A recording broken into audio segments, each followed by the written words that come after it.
Bonjour à tous et bienvenue dans cet autre numéro de la chronique d'Antéricis. Aujourd'hui, je vous emmène en Afrique du Sud pour la totale immersion dans la vie d'un roi souvent contesté, parfois controversé. Shaka Zulu, parce qu'il s'agit de lui, serait issu d'une union illégale entre Nandi, princesse Langini, et Senza Ngakona, chef du clan des Zoulous, une fraction du peuple Nguni qui peuple l'Afrique du Sud du XIIIe au XVIIIe siècle. D'après la légende, il aurait été considéré comme un bâtard, rejeté et humilié par son père, régulièrement maltraité par ses camarades. Nandi et Shaka auraient trouvé refuge chez un autre chef du nom de Mtetwas, qui deviendra le clan de Dingiswayo, un chef important pour l'ascension de Shaka. Ces expériences l'endurciront et marqueront sa personnalité d'une soif de vengeance. Masisi Kunene, qui lui s'est inspiré des traditions zoulous, explique que la mère de Shaka, Nandi,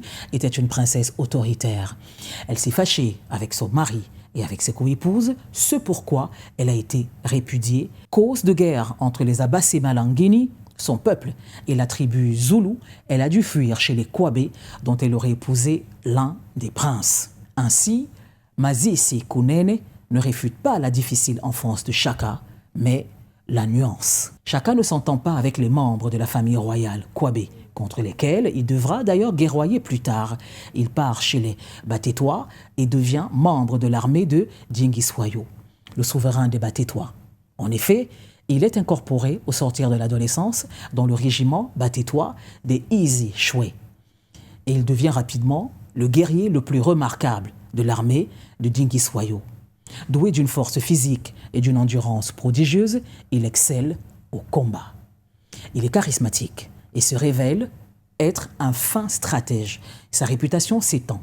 Il devient bientôt le porte-parole et le bras droit de Dingiswayo. À la mort de son père, Sigujana, l'un de ses demi-frères, assure la succession conformément à la volonté de leur père et devient le chef du clan Zoulou. Dingiswayo appuie Shaka pour qu'il prenne le pouvoir. Dans la bataille, Sigujana trouve la mort.